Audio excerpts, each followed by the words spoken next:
Hello and welcome to Into the Woods with Holly Worton. This podcast is all about our journey into the woods of ourselves, getting to know who we are, where we are, and where we're going in life so that we can create the life that we want to live. It's about deepening your connection with yourself, taking inspired action, and really trusting yourself and your intuition. It's also about mindset. Our beliefs are such an important part of this journey. And there are so many ways for us to change our mindset so that we can more easily live a life of expansive joy. This podcast is also about going literally into the woods and spending time in nature, and how that can help us on our own personal journey of self-knowledge. Thank you so much for joining us today. Now let's get into this week's episode. Hello, adventurers, and welcome to the Into the Woods podcast, episode 428. This is your host, Holly Worton, and I'm back with another solo episode for the first time in a very long time. I think it's been 7 or 8 weeks. So, I'm back. And it's been great to have so many fantastic guests on the show, and in fact, I just lined up another 5 guests for the upcoming weeks. But for now, we're going to talk about slowing down. We're moving into the darker, colder months of the year, and it's natural to adjust our adventures to match. I've really felt a shift in my energy this week ever since I woke up on Monday, and it really felt like autumn, which was funny. It felt a really clear shift this year. I ran a 50K race last weekend, which I'll talk about in a minute, and it was very summery. It was like 21 degrees. It was hot. It wasn't sunny. It was cloudy, but it still felt very summery. And then Sunday, I don't remember. I was inside all day, I think, just resting. But then Monday, it was like I woke up and it was like, boom. Shift. It's fall. So since then, I've been thinking about what are my adventures for the next few months, reflecting on what I did last winter, what I might do this winter. And so I wanted to talk about that because I'm really feeling the call to slow down, which makes sense because we're shifting into the slower, darker, colder months of the year. But before we get into today's episode, I wanted to mention a podcast that I was recently a guest on. I recently spoke with Christine Blosdale on her fantastic podcast, Out of the Box with Christine. And this is a podcast that I have been listening to a lot lately. I've been really, really enjoying Christine's interviews. She has some really interesting people on. And in this episode with her, we talked about how to repurpose your content into a best-selling book. And this is something that I've been talking a lot about lately. I think I mentioned my recent book release called Business Books, which talks about the same thing. So it basically talks about how to take existing content that you have, whether that's blog posts or podcasts or video transcripts, and turn those into a book. Obviously, it requires editing and lots of work to make it a professional book-sounding book. You can't just take a transcript and use that. Got to make it so that it reads like a book and doesn't sound like a transcript. But it's a great way to repurpose content that you have into a book because not everyone likes listening, which I know probably doesn't make sense to you since you're listening to a podcast. But I personally don't learn. I'm not an auditory learner. So I like listening to podcasts for entertainment, but I don't retain the information. I retain it much more if I can read it. So if you, in addition to your outdoor adventures, also create content and you want to write a book, this is an easy way to get started writing your first book. Or if you've already written books, it's a great way to write more books. Now, this may sound like it's a topic that doesn't relate to outdoor adventures, but I've had so many emails and messages over the years from people who listen to this podcast and have read my books and have questions about how to write a book about their own outdoor adventures. And I do have a blog post on that. It's a very simple one, which I will link to in the show notes. But if you have ever thought about writing a book about your outdoor adventures and sharing your story with other people, that's a great way to get started. So if you go to hollyworton.com/box, that will redirect to my episode, which is a video, but it's also a podcast episode. So if you just search for Out of the Box with Christine on wherever you listen to podcasts, you will find the podcast there. So if you're at all into businessy stuff, I think you might enjoy her podcast. She also has some good kind of personal stuff. Her podcast is all about conscious entrepreneurs and stuff that is of interest to people who are into kind of spiritual conscious stuff. So Highly recommend it. Again, that's hollyworton.com/box, and I will link to that in the show notes. Next, I wanted to briefly talk about my ultra that I ran last weekend. It was the Chiltern Challenge, which was a 50K. And I don't want to do a separate episode about this, but I feel like I want to talk more about it than I'm going to talk to now. So if you have any interest in hearing more about this and my experience, just let me know. I can do a blog post or a video or something. I don't know. But I really, really enjoyed it. It was my first time racing with this company, which is called Ultra Challenge. And this is a company that is more geared towards walkers and walking ultras rather than runners, which means that they have really generous cutoff times for their events, which is really nice. Like I was looking at my watch and I was looking at my pace and I had time goals that I wanted to achieve, but that's it. Like I wasn't worried like I was during the Serpent Trail about the sweeper coming up behind me and like sweeping me off because I was missing the cutoff time. Like I didn't have that worry at all because I knew I was way ahead of the walkers. Just because running, even if you're a slow runner like I am, it's faster than walking. So it was just really nice to have that kind of mental, emotional, like comfort cushion of not having to worry about getting swept out of the race because, cutoff times. So that was nice. So if you've ever thought about doing an ultra, this is a really great company. It's really good for beginners. It's tailored towards walkers, but it's also tailored toward people who want to raise money for charity. So if you do want to raise money for charity, you can get a discounted entry fee depending on how much you want to raise. So I think it's if you commit to raising a certain amount of money, you get in for free. If you commit to raising a smaller amount of money, you pay a little bit. And then if you don't want to raise money for charity and you just want to pay to get in the race, which is what I did, you just pay. But this is an excellent company. Like, I think it's because it's designed more for newer racers or newer participants rather than people who are used to. I think they really did a good job of gearing it towards newbies. So if you've never done an ultra, this is a great company to start with. And because it's geared to walkers rather than runners, they have tons of food at the aid stations. Oh my God. I have never seen such a spread at aid stations. It was really, really impressive. They had all kinds of fruits. They had candies. They had savory stuff. They had tea and coffee. They had hot water for ramen. They had sandwiches at the halfway point. They had so many things. I've never seen anything like it. So I highly recommend giving them a try if you're curious. I know I've said that 3 times now, but if you're curious, give it a try. And of course, they're based in England, but they also do international challenges. Like they have Mount Kilimanjaro challenge, and I think they have another challenge abroad. But I will link to them in the show notes, so do check them out if you're curious. I really, really enjoyed it. It was a gorgeous day in the Chilterns. It was woodsy. It was hilly.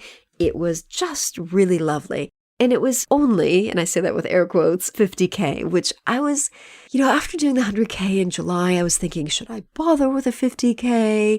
I feel like I should be stretching longer distances rather than going backwards, but it's not going backwards. Like you learn something with every race. And I have a whole page of notes and stuff that I was reflecting on during that race. It was totally worth it. I'm really glad I did it. It went really well. I'm really happy with my time.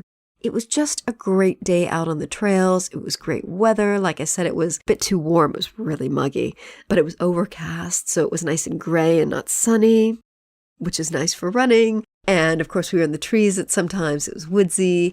It was quite dark at some points in the woods, especially not too long after we started off. We went through this portion of woods where it was like, God, I feel like it's almost nighttime. But yeah, it was just really nice. It was beautiful. So Chiltern Challenge, check it out. And check out their website if you're looking for a challenge. They usually do 3 distances for each race. So 25K, 50K, and 100K. This race, they didn't have 100K. Otherwise, I would have signed up for it. But I'm glad I didn't. I'm glad I did the 50K and I did it on my own this time. It was just a fantastic day. So I'll link to that in the show notes. Now, to get back into today's episode topic, moving your adventures into the slower months of the year. Maybe you've noticed that things are slowing down. days are getting shorter, the nights are getting longer. You might notice that that's had an effect on your body, or you might not. If you haven't noticed it, I'd like to ask you to invite you to pay attention the next few days. Just how are you feeling? Are you feeling slower? Are you feeling like maybe you want to curl up in the house with a blanket and read a book? Are you feeling like you want to do less maybe? Just pay attention to that and just see how you feel about it. This is something like I've been aware of the wheel of the year and I've been aware of the seasons, obviously, and I've talked about it on this podcast before, but I haven't always allowed myself or given myself permission to follow the energies of the seasons. I'm not really good at slowing down and doing less. Partly because I don't really plan for that when I plan my goals for the year. I kind of plan to keep like going all year long. And that's not very practical. So this year, I'm setting the intention of allowing myself to really feel that energy and go with the flow. And so what I'm feeling now is feeling the need to do less and to slow down my training and to say no to things and to spend time reflecting. I really can feel that we're moving into that time of the year where I start planning my next year and reflecting on this year. And I usually do that at the end of October, so about a month from now. It's October 1st as I record this. So let me give you some ideas of things that you might want to do as we move into the slower months of the year. So number 1, do less. Obviously, if you're not feeling the need to do less, don't do less. But be aware of how you feel.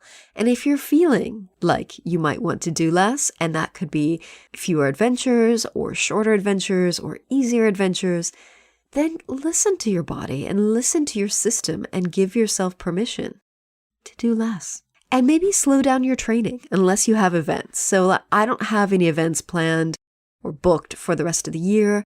There is a 50K race in December that is in my local town that I really want to do, but it conflicts with something else that I might be able to do. Everything's kind of up in the air with that, so I haven't signed up for it because I don't want to have to sign up and cancel. So for now, I'm pretending that I don't have anything for the rest of the year. And until I sign up for something, I'm just going to kind of go with the flow. And if I feel like slowing down with my running, I will. So far this week, I've just been resting after my ultra last week, and I haven't really gotten back into running yet. I'm planning to do that tomorrow. Another thing you might want to do is let go of busyness. So I've been kind of deleting things from my calendar. I've been saying no to things. I've been trying to free up my calendar so it's not as packed full of things like it was during spring and summer. This year has been so busy, much more than I anticipated at the start of the year. A lot of things that I signed up for took more time to prepare for than I had anticipated. And so I just feel like I've been really, really busy all year. And I'm ready to let go of that business and give myself some space as we move into the slower months of the year. So pay attention to you. Do you feel like you need to start saying no to things and letting go of that hustle, bustle, busyness? If so, plan accordingly. As I said, I'm also really feeling called to spend time reflecting on this year, reflecting on my goals, reflecting on what I did, what I didn't do. Had some really ambitious goals for this year. And then when I saw how I was feeling in terms of COVID and, I didn't have COVID, but, the situation in the world and just being really stressed and just anxiety, I decided to cut myself a break with a lot of my goals and tone it down. They're still in my calendar, but I'm not pushing myself to complete them, and I'm fine with that. So spend some time reflecting on what the year has been like for you in terms of adventures, in terms of goals, in terms of just life. And I will be updating my planner, The Year You Want. So stay tuned to my social media profiles. I will let you know when the new one is published. You can still use the old one, but I just want to update the years so it's more reflective of the new year that we're moving into. Next, you might want to take up a morning routine or revamp the one you have. So I used to have this really extensive morning routine, which was like 3 hours in the morning from 8 to 11 every morning. I didn't start working until 11, because my brain just was never good at functioning early in the morning. And then something happened this year and I just stopped. I either started running in the morning or I would just get straight into work at like 8 o'clock in the morning, and somehow my brain adapted to that. And I've gotten to the point where I think as I'm feeling that need to slow down, I've been really missing my morning routine and I've been really craving it. And I call it the morning routine, but I kind of had a menu of stuff that I might do. So I would often do a shamanic journey or a plant spirit healing journey, or I would just sit and read, or a druid ceremony. And it was just kind of a time of slow reflection and slow activities and just really kind of easing myself into the morning. And I did that very consistently for a long time, like over a year, until this year. So I'm wondering from now on if maybe this is something that I might take up in the slower months of the year and then set aside during the faster months of the year or the more energetic months of the year. I don't know. So that's something for you to reflect on. If you have a morning routine, see if it needs to be adjusted as we move into the slower months of the year. And if you don't have one, see if maybe that's something that might help you ease into the day if you have the luxury of doing so. I work from home, I'm self-employed, so it's easy for me to do that.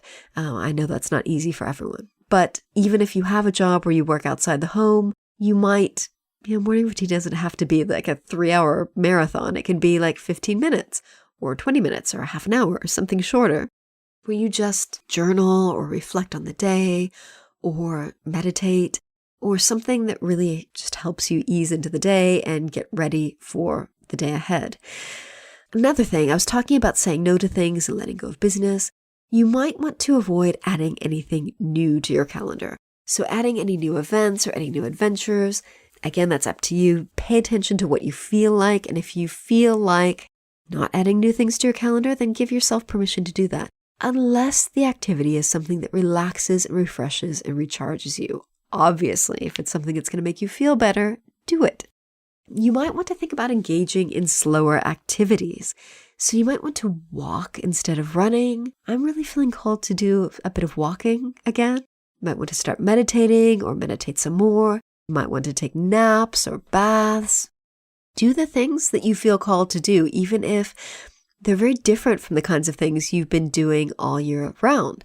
Maybe you've been super busy this year and you like being busy. I don't like being busy, but I like being active and doing things. And so it's really kind of not counterintuitive, but it's just slowing down for me kind of goes against all the things that I really like. So I really have to be aware of how I feel and paying attention to that and giving myself permission to slow down. So if you're like me, just pay attention to what you need and go with that. Go with that flow. And if you feel like engaging in slower activities, maybe don't question it. Give yourself permission to give it a try and see how that works. And that leads me on to my next point, which is to be present. Pay attention to how you feel. You might want to spend more time being in nature rather than doing things in nature. And I know that as we move into the colder months of the year, it's harder to just sit still and be still in nature because it's cold. It might be raining, it might be snowing, probably not yet, but depending on where you are in the world, the weather will be getting a bit colder, possibly, unless you're in the southern hemisphere. So if you plan to spend more time being in nature, bundle up, bring extra layers, bring more layers than you think you need. Because one thing is, say, going out and walking to the place where you're going to be. And the other thing is like sitting with a tree or sitting still in nature and meditating or connecting with a tree. Your energy will slow down, your body temperature will slow down, and you will get cold. So be sure to bring extra layers. But one great way of moving into the slower, darker months of the year is to spend more time being in nature. So like I said, that could be sitting next to a tree. It could be sitting up on a view spot and just looking around you. It could be meditating in nature. It's a great way to get outdoors and get the benefits of nature and forest bathing without being super active and allowing yourself to slow down. Other things you might want to do, you might want to just relax, rest. You might want to plan for the future.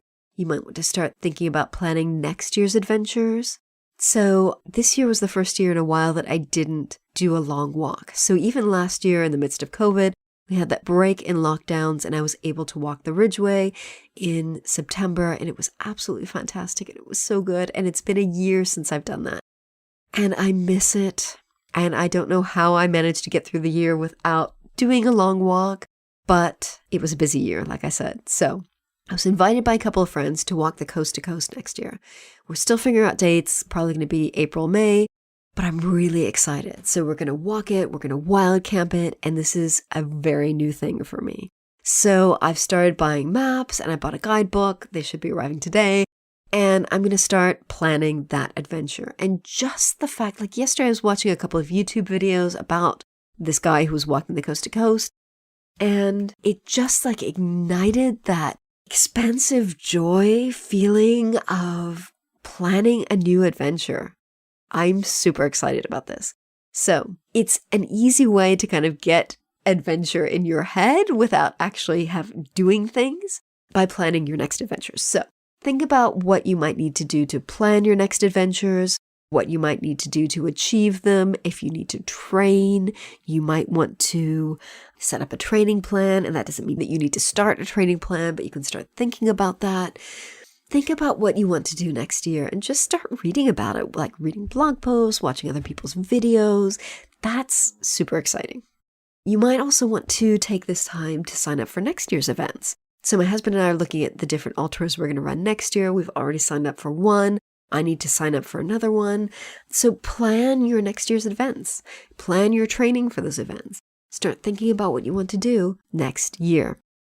And finally, take a look at your health. Like what needs improving? What needs fixing? What needs your focus right now? And this is something that I've been really paying attention to. I don't know if I've mentioned on the show, but I've had a shoulder injury all year, which means that I haven't been able to do kickboxing. And that's been really frustrating. So I finally took the next step with that, and I actually paid to see a private doctor last week, and he gave me a very clear solution. So I'm going to get some help for that. On Monday, I've got an appointment, and it really got to the point where I needed to kind of take my healing to the next level with that and spend some more money than I really wanted to, but it's made all the difference. So look at your health, look at your body, and look at your health, not just your body, but like mind, body, spirit, emotional, like look at your system from all aspects and see like what might need your focus now. Because as we're moving into the slower, darker months of the year, this is a great time to focus on your health and well-being and see what you need to do to kind of give that a little boost so that you're ready when all of next year's events and adventures start up again. So I hope that has given you some things to reflect upon as we move our adventures into the slower months of the year. And I just wanted to say, remember that adventures aren't all about like hustle and bustle and fast-paced, high-energy stuff. Like there are all kinds of things that you can do to have adventure that don't involve fast-paced, high-energy stuff. You can explore naps, adventures in rest. I did an episode on that a few weeks ago. Well, a couple months ago, I think now. But you can do like adventures in consciousness, adventures in meditation. Like there are all kinds of inner adventures you have that don't involve like running and hiking and cycling and doing all those kind of physical things. So maybe that's a good topic for another episode. But for now, I would like to invite you to slow down. Pay attention to your body, pay attention to your system, pay attention to what you need, and then allow yourself to go with the flow of that. I feel like this has been a really kind of soft, gentle episode because that's how I'm feeling right now. So, hope you found this interesting and useful. I would love to hear from you. How are you feeling in terms of energy? Are you feeling this call to slow down as we move into the darker months of the year? Please drop me a line and let me know. You can email me at holly@hollyworton.com or find me online and get in touch there. And if you enjoyed this episode, you might want to check out these related episodes. So I've got episode 420 where I talk about how to use your intuition to find your next adventures. And that's super useful when we're talking about slowing down and moving to a different season. Episode 418, I talk about adventures in rest. episode 408, I talk about how to start with where you are. And I think that's a really good episode because it relates to this. Like, start with where you are. If you're feeling slow, if you're feeling tired, like start that. Don't wait until you're feeling energetic to start planning things or to start doing things or to start doing different things. So I think that's also a relevant episode. Then in 395, I talk about how to know when to quit your adventures. So maybe you've got an adventure coming up and you're in the middle of it and you don't feel like finishing and you might need to quit. That's absolutely valid decision. You might not even want to start your next adventure. Sometimes when we're injured, it's time to just not even show up at the starting line. So that's useful now. Episode 390 is what to do when you don't feel like having adventure. So if you're just not feeling like doing anything, that makes sense because again, we're slowing down. So you might want to check out those related episodes. Those will be linked to in the show notes. And next, as I've said before, I'm back to accepting applications for podcast guests. So if you're interested in being a guest, you can head over to hollyworton.com/pitch and fill out the form there. If you know of anyone who would be perfect for the show, please feel free to send them the link. Thank you so much. And thank you for listening. Next week's episode, I will be back with another exciting guest. And like I said, I've got a series of guests lined up that you will be super interested in. I think they're really, really interesting people, and I look forward to talking with them. Finally, remember to visit hollyworton.com/428 for the show notes on this episode. Thank you so much for listening. Hope you enjoyed the slowdown into the darker months of the year, and happy trails to you. Thanks so much for listening to Into the Woods with Holly Worton. You can find more information about today's episode, including links for topics that were discussed, at hollyworton.com. That's HOLLYWORTON.com. If you'd like to connect with other listeners and get support on your journey, I would love for you to join my private community on Patreon. That's patreon.com/Holly Worton. That's patreon.com/Holly Worton. Thank you so much for listening, and I look forward to seeing you next week.